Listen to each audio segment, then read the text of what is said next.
Hello बच्चों। अब हम लोग क्वेश्चन नंबर फर्स्ट का 7th कर रहे हैं। कौन सा एक्सरसाइज? Exercise 21B। एक्सरसाइज कौन है? 21B। चलिए हम लोग इस क्वेश्चन में देख लेते हैं क्या है। तो इस क्वेश्चन में देख रहे हैं कि cosec A minus sine A into sec A minus cos A is equal में 1/tan a plus cot A लाना है। तो चलिए इसको हम लोग LHS से सॉल्व करते हैं। तो LHS में हम लोग सॉल्व करते हैं। हम LHS नहीं लिख रहे हैं, आप लोग लिख लीजिएगा। इसको हम लोग सिंप्लीफाई कर देंगे, जैसे कि सिंपलेस्ट फॉर्म में लिखेंगे। और सिंपलेस्ट फॉर्म मैं क्या समझता हूँ और आप क्या समझते हैं? देखिए, साइन और कॉस के फॉर्म में जो टर्म आता है उसको हम सिंपल फॉर्म में समझते हैं, ठीक है ना। सिंपल वे है ये। तो सिंपल वे में हम लोग इसको चेंज करेंगे। तो सिंपल वे में चेंज करेंगे। देखिए, साइन 1/cos, कोसे को 1/sin लिख सकते हैं। साइन को वैसे ही छोड़ देते हैं क्योंकि ये सिंपल वे में है, सिंपलेस्ट फॉर्म में है ये। और सेक को हम लोग लिखेंगे 1/cos। ओके, कॉस तो सिंपल फॉर्म में है तो इसको ऐसे छोड़ देंगे। फिर आप देखेंगे इसको हम लोग चाहें तो इनके डिवाइड में कुछ नहीं तो 1 सपोज करके, यहाँ डिवाइड में 1 सपोज करके एलसीएम ले लेंगे इसका। तो इसका एलसीएम क्या हो जाएगा? साइन ए।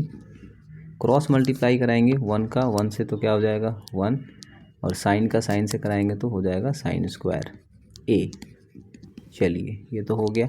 अब सिमिलरली इसके साथ हम लोग करेंगे प्रोसेस। तो 1 और कॉस का या कॉस और 1 का एलसीएम हो जाएगा कॉस ए। क्रॉस मल्टीप्लाई 1 का 1 से 1, कॉस का कॉस से तो हो जाएगा कॉस स्क्वायर ए। चलिए ये हो गया। जैसा कि आप लोग जानते हैं कि साइन स्क्वायर ए 1 माइनस साइन स्क्वायर ए को हम लोग कॉस स्क्वायर ए लिखते हैं।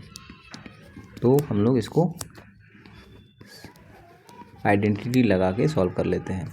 और 1 माइनस कॉस स्क्वायर ए को लिखते हैं साइन स्क्वायर ए। तो चलिए ये भी हो गया। नीचे जो डेनोमिनेटर में है उसको ऐसे लिख देंगे। देख रहे हैं कि एक साइन और एक साइन कैंसिल हो जाएगा, और एक कॉस से कैंसिल हो जाएगा। तो बचेगा क्या? कॉस और साइन। तो लिखेंगे हम लोग कॉस और साइन।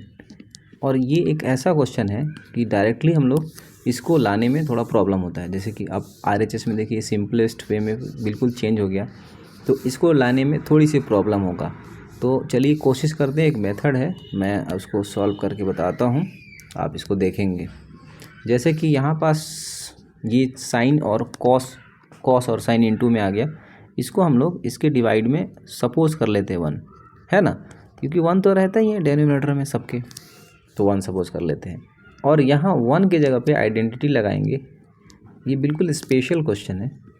1 के प्लेस में आइडेंटिटी लगाएंगे कॉस स्क्वायर ए प्लस साइन स्क्वायर ए, क्योंकि होता भी है 1 इज इक्वल, आपको पहले से पता होगा ये 1 के इक्वल होता भी है। तो हम लोग यही आइडेंटिटी लगाएंगे और इनके प्लेस में जहाँ 1 हम लोग सपोज किए थे डेनोमिनेटर में यहाँ पास, तो यहाँ पास जो 1 सपोज किए थे इसके प्लेस में हम लोग क्या पुट करने वाले हैं? कॉस स्क्वायर ए प्लस साइन स्क्वायर ए, ठीक है।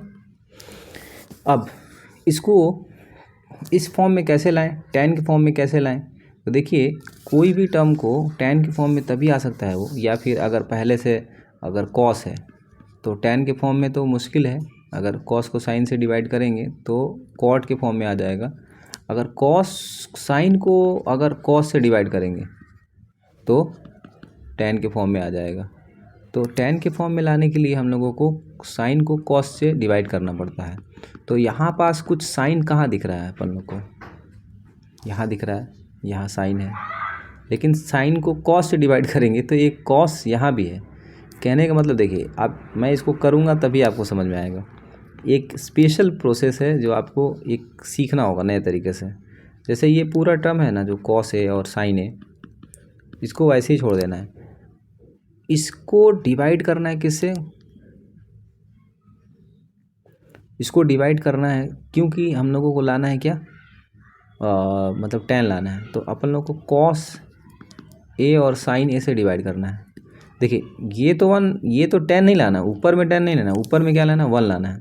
तो खैर ये भी सोच सकते हैं कि 1 कैसे आए, ये अच्छा तरीका रहा। देखिए यहाँ से एक बढ़िया क्लू मिल रहा है। ये तो ठीक है, आइडेंटिटी लगा दिए 1 के प्लेस में हम लोग ये पुट कर दिए। तो ये cos और sin कैंसिल कैसे हो, मतलब हटे कैसे, क्योंकि देखिए 1 लाना है आपको, तो 1 लाना है तो ये कैसे हटेगा, तो इसको डिवाइड कर देंगे इसी के टर्म से। तो हम लोग इसको डिवाइड कर रहे हैं। लेकिन मैथ्स में क्या होता है कि आप किसी भी अगर न्यूमरेटर में डिवाइड कर रहे हैं तो आपको डेनोमिनेटर में मजबूरन डिवाइड करना पड़ता है उस चीज़ को। जो न्यूमरेटर में करेंगे वो डेनोमिनेटर में करना पड़ेगा ही आपको। ऐसा इसलिए करते हैं ताकि कोई मैथमेटिकल इशू ना आए, मतलब जैसे कि प्रोसेस में कोई डिस्टर्ब ना हो, या फिर जो टर्म था पहले से वो चेंज ना हो।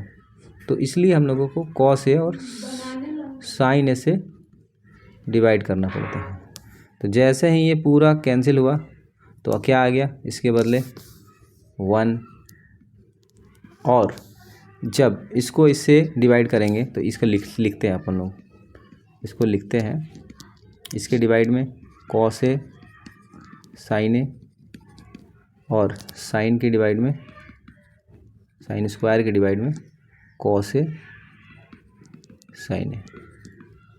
देखिएगा एक cos से एक cos कैंसिल, एक sin से एक sin कैंसिल हो जाएगा। तो क्या हो जाएगा, cos अपॉन sin को हम लोग क्या लिखेंगे tan, और sin अपॉन cos को लिखेंगे cot। जो बचा हुआ टर्म है उसको देखिए, यहाँ पास एक sin बच रहा है, नीचे में एक cos, क्योंकि एक sin और एक 2 ठो sin था तो एक कट गया, 2 ठो यहाँ cos था और 1 ठो cos था, यहाँ कट गया, तो एक cos बचा, एक नीचे sin। तो इस cos अपन sin को लिखेंगे tan, और sin अपन cos को लिखेंगे cot। तो ये हमारा RHS आता है।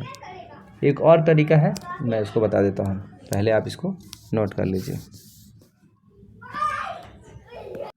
सेकेंड इसका तरीका ये है कि जो ये टर्म आया है, ये जो LHS आया है ये, तो इसको आप छोड़ दीजिए, इसको LHS को यहीं पास छोड़ दीजिए, जो आया है ये इसको ऐसे छोड़ दीजिए। अब RHS को उठाइए और RHS को सॉल्व करिए, और RHS को सॉल्व करके भी यही लाइए। तो एक सेकंड तरीका ये है, जैसे कि RHS हमारा क्या है देखते हैं। RHS में क्या है, तो RHS में ये है, तो इसको सॉल्व करेंगे। इसको सॉल्व करने का तरीका क्या है, साइन tan को हम लोग sin अपॉन cos लिखेंगे, cot को लिखेंगे cos अपॉन sin।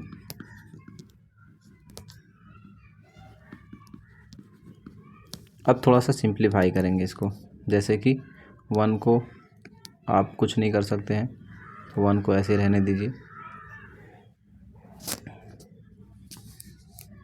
और साइन, और थोड़ा टेढ़ा टेढ़ा लाइन जा रहा है तो आप थोड़ा सा समझ लीजिएगा।